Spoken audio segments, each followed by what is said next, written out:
मैं अहमदुल्लाह। आप देख रहे हैं आपका हमारा next YouTube channel RJ Raunak यूडिया inside study of Pakistan nuclear radiation Kirana hills. ये भी बड़ा मशहूर हो गया, बड़ा मूस ऑपरेशन से लोग है। तो देखते हैं ये क्या कहते हैं इस पर रौनक साहब। दोस्तों इस वक्त का सबसे बड़ा सवाल यह है कि क्या भारत ने एक हमले में पाकिस्तान की सारी न्यूक्लियर पावर को बर्बाद कर दिया है। पूरी दुनिया में यह खबर चल रही है कि पाकिस्तान अपने ही परमाणु गेम में फंस गया है। जी हाँ, पूरे इंटरनेट पर यह खबर छाई हुई है कि कैसे भारत ने पाकिस्तान की किराना हिल्स में जो हमला किया उसके बाद उस जगह रखे न्यूक्लियर हथियारों को नुकसान पहुंचाया। जी हाँ, किराना हिल्स के इसी एरिया में पहाड़ों के अंदर बंकर बनाकर पाकिस्तान ने अपने न्यूक्लियर हथियार रखे थे। खबरें हैं कि इस पहाड़ के एक बेस पर आकर एक मिसाइल टकराती है जिसके बाद पूरी पाकिस्तानी फौज में हड़कंप मच जाता है। खबर यह भी है कि यह हमला ब्रह्मोस मिसाइल से किया गया है। हमला इतना ताकतवर था कि उस हमले से उस इलाके में रिक्टर स्केल पर 5 से ऊपर का अर्थक्वेक आ जाता है। फिर खबर आती है कि इस हमले के फौरन बाद वहां पाकिस्तान की न्यूक्लियर एसिड्स को नुकसान पहुंचता है, उससे रेडिएशन होने लगता है। उसी वक्त भारत पाकिस्तान के नूर खान एयरबेस को भी तबाह कर देता है। यहीं से कुछ दूरी पर पाकिस्तानी फौज का कमांड सेंटर भी था। फिर एक एक करके पाकिस्तान के सारे एयरबेस तबाह कर दिए जाते हैं। यह सब देखकर पाकिस्तानी फौज भयंकर पैनिक में चली जाती है। अमेरिका तक खबर पहुंच जाती है कि पाकिस्तान अपने न्यूक्लियर हथियार का इस्तेमाल कर सकता है।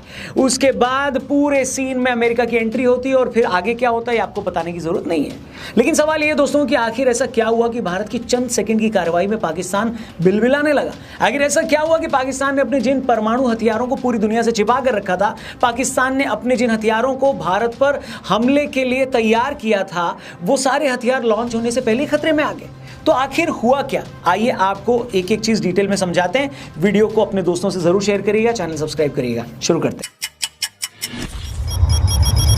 दोस्तों सबसे पहले आप ये समझ लें कि किराना हिल्स पाकिस्तान में वो सबसे बड़ी जगह है जहां पाकिस्तान ने अपने न्यूक्लियर हथियार स्टोर करके रखे हुए हैं। ये बेस सरगोदा एयरबेस से लगभग 9-10 किलोमीटर की दूरी पर है। ये जगह सरगोदा एयरबेस मुशाफ के पास में है जहां परमाणु हथियारों को ले जाने वाले J-16 विमान भी तैनात रहते हैं। खबर है कि जब भारत के लाख समझाने के बावजूद पाकिस्तान ने भारत के सिविल ठिकानों और एयरबेस पर हमला करना बंद नहीं किया तो फिर भारत ने भी पाकिस्तान को सबक सिखाने का फैसला कर लिया। अब हुआ ये कि पाकिस्तान के हमलों में तो भारत का कुछ हुआ नहीं, क्योंकि वो सारी मिसाइलें हवा में ही बर्बाद कर दी गई।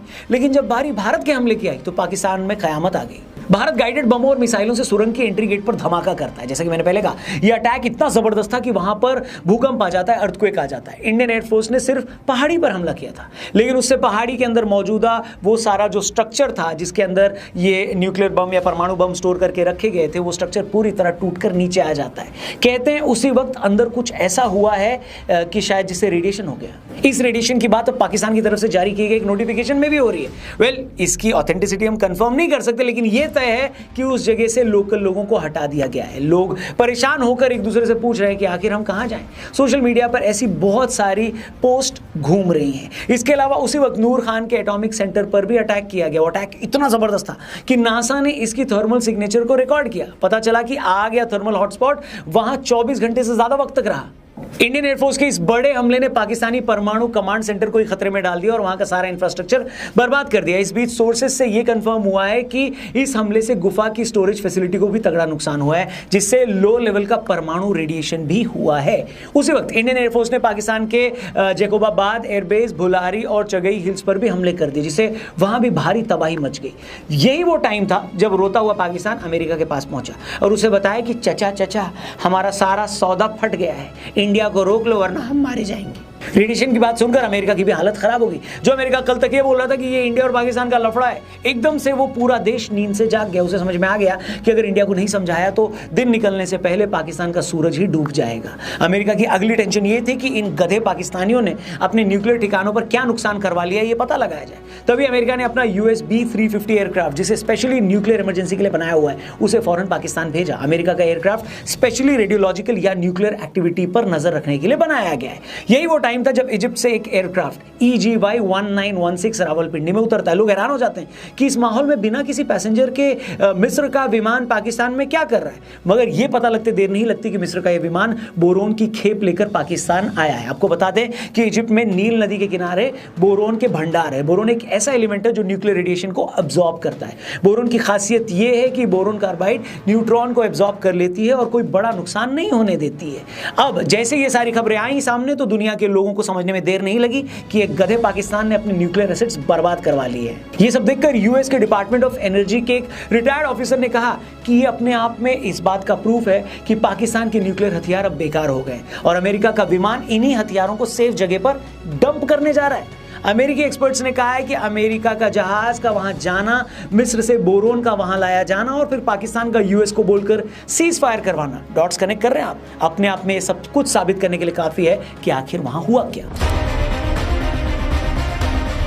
अभी तक जो मैंने आपको थ्योरी बताई है, लगभग पूरा इंटरनेट इसी से भरा पड़ा है। जाहिर है कल जब डीजीएमओ की पीसी प्रेस कॉन्फ्रेंस हुई थी तो भारत के एयर मार्शल ने इस बात से डिनाई किया था कि हमने किराना हिल्स पर कोई अटैक नहीं किया, लेकिन एक्सपर्ट्स का कहना है कि इस तरह की बातें पब्लिकली मानी नहीं जाती। लेकिन अगर सच में ऐसा हुआ है तो भारत दुनिया का ऐसा पहला देश बन गया है जिसने एक न्यूक्लियर देश के अंदर घुसकर उसके न्यूक्लियर बमों को ही बर्बाद कर दिया। और अगर ये सब सच है, जो कि साफ साफ लगता भी है, तो पाकिस्तान की इससे बड़ी बेइज्जती और कुछ नहीं हो सकती। दोस्तों आप सोचकर देखिए, जिस न्यूक्लियर बम की धमकी पाकिस्तान भारत को पिछले 27 सालों से दे रहा था, जिस न्यूक्लियर ब्लैकमेलिंग के चलते भारत में न जाने कितने बम धमाके हुए, जिस न्यूक्लियर ध्वंस के चलते 26/11 के हमले के बाद भी पाकिस्तान पर कोई हमला नहीं किया गया, आखिर में ये पंचर देश, ये छपरी मुल्क, ये भिखारियों का सरताज अपने उन्हीं न्यूक्लियर बमों को नहीं बचा पाया मतलब। और उसकी हालत ये है ना भाई कि उसके ही न्यूक्लियर बमों की वजह से अब उसके ही देश के लोगों पर जान पर बनाई है।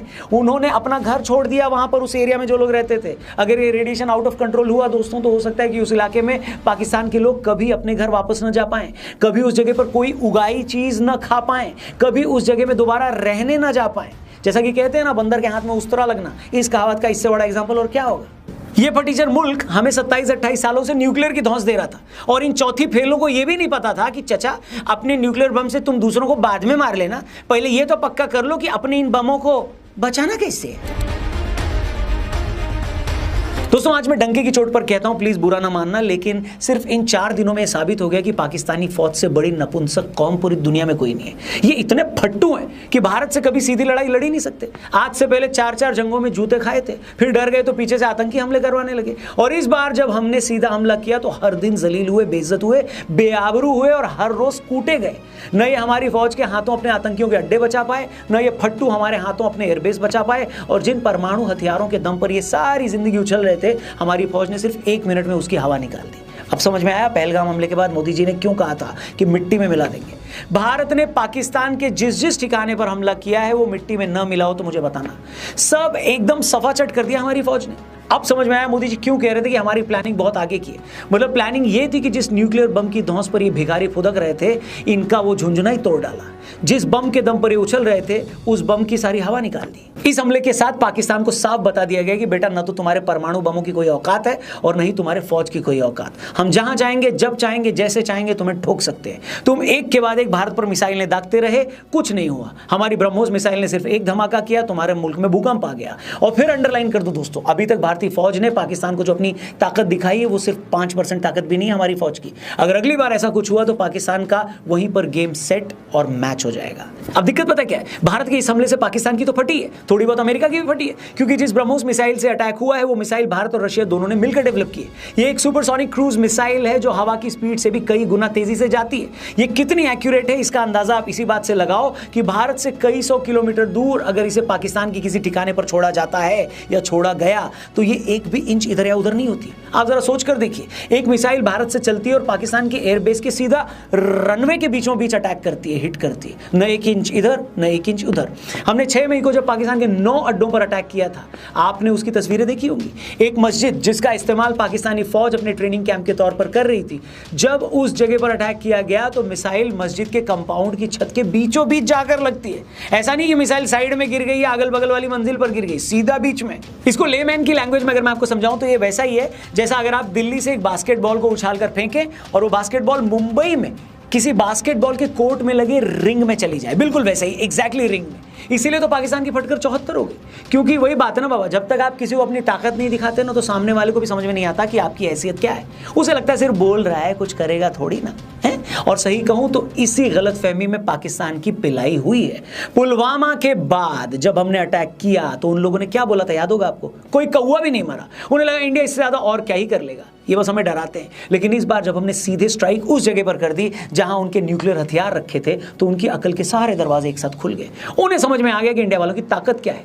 इंटेलिजेंस कितना पुख्ता है, जो इन्हें पता लगा लिया इन्होंने कि हमारे हथियार कहाँ हैं और इनकी काबिलियत कितनी है, ये बिल्कुल उसी जगह पर हिट कर सकते हैं जहां ये चाहते हैं। उम्मीद है पाकिस्तान को ये सबक सारी ज़िंदगी याद रहेगा। और मेरे को तो ये लगता है ना कि पाकिस्तान को ये सारा सच अपनी आवाम को बता देना चाहिए, क्योंकि इससे बड़ी घिनौनी चीज़ कुछ हो ही नहीं सकती कि आप अपनी आवाम को सच ही नहीं बता रहे हो। बाकी आप ज़रा बताइए कमेंट करके, क्या लगता है, क्या भारत ने सच में पाकिस्तान की न्यूक्लियर धौंस की सारी अकड़ निकाल दी है, या ये मादरनी अभी मानेंगे नहीं, अभी और भी मस्ती करेंगे? जो भी हो आपकी राय कमेंट करके हमें ज़रूर बताएं। वीडियो पसंद आई तो इसे अपने दोस्तों से ज़रूर शेयर करना और चैनल को सब्सक्राइब करके जाना। जय हिंद, वंदे मातरम।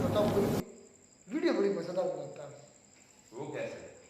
जिस उसका बोलने का स्टाइल नहीं क्या किया है। आपको पता नहीं है? किसका? जो मकार आदमी होता है ना, वो अपनी बातों से अगले को इसमें क्या मकारी है? जी आपको पता नहीं है। कोई बात करने भाई, आज तो वाली पाकिस्तान तो करने वाली बात मेरी किया करो, मैं सबूत के साथ बात करो तो वो ठीक है। मकारी मैं किसी इंडिया की बात कर रहा हूँ। पाकिस्तान की चैनल उठा रहा हूँ इंडिया के खिलाफ, इंडिया के चैनल खुला रहा हूँ पाकिस्तान के खिलाफ। अगर ऐसा नहीं है तो फिर बात करो। मीडिया जो है ना, ये कभी भी नहीं, मैं देखा है कि इन दोनों का मैंने अंदाजा लगाया, ये कभी भी पाकिस्तान और इंडिया के हालात को नॉर्मल कभी भी नहीं होने देगी। ये खासतौर पर जो मीडिया है। लेकिन एक बात जो मैं इसकी आरजे रौनक की समझता हूँ कि भाई भूकंप जो है ना वो आया है, जलजला जो है ना उसके झटके जो है ना वो महसूस भाई तो वो पाकिस्तान अब वो किस हिसाब से आ रहा है ये पता नहीं है, क्योंकि इंडिया वाले ये कहते हैं कि हमने अटैक किया वहाँ पे नूर खान एयरबेस पे, तो वहाँ पे भाई ऐसा कोई मसला पेश आया है? हाँ, अटैक तो उन्होंने किया है भाई, नूर खान एयरबेस जो है वहाँ पे अटैक किया है। अब बताया जा रहा है भाई, एक मिनट, कब आया है वो जो जलजला कब पाकिस्तान? भाई न्यूज चैनल न्यूज आपने नहीं सुनी? नहीं, मैंने सुनी थी उस वक्त, पर ये नहीं बताया जा सकता क्योंकि मैंने गौर के साथ नहीं सुनी। ये जरूर सुना था कि भाई जलजला जो है उसके झटके महसूस किए। अच्छा, मेरी बात सुनो। और अब ये अफगानिस्तान वाली साइड पे आए हैं, क्या पंजाब के किसी हिस्से में महसूस किए गए, लेकिन आया जरूर। प्रशांत धवन ने कहा था कि पाकिस्तान और अफगानिस्तान बॉर्डर पर आए हैं, हाँ। ये उसने बात की थी। और दूसरी बात ये है कि ये कहाँ पे है नूर खान एयरबेस? ये नूर खान ये पंजाब में है। पंजाब में? पंजाब पिंडी वाली साइड में है भाई। तो पिंडी कहाँ पर है? कहाँ है? बाटर भी होता है।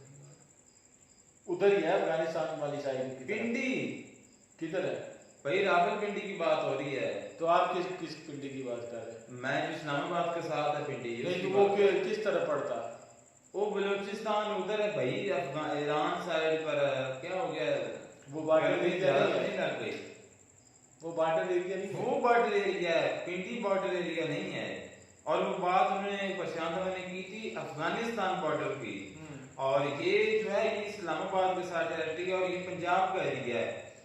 वैसे तो बेसिकली जो इस्लामाबाद है वो भी अपना पंजाब का एरिया है, लेकिन वो अब उन्होंने अलग कर दिया है। तो ये इधर वो कह रहे हैं कि जगह का जो नाम ले रहे हैं वो इधर मतलब उन्होंने रखे हुए थे।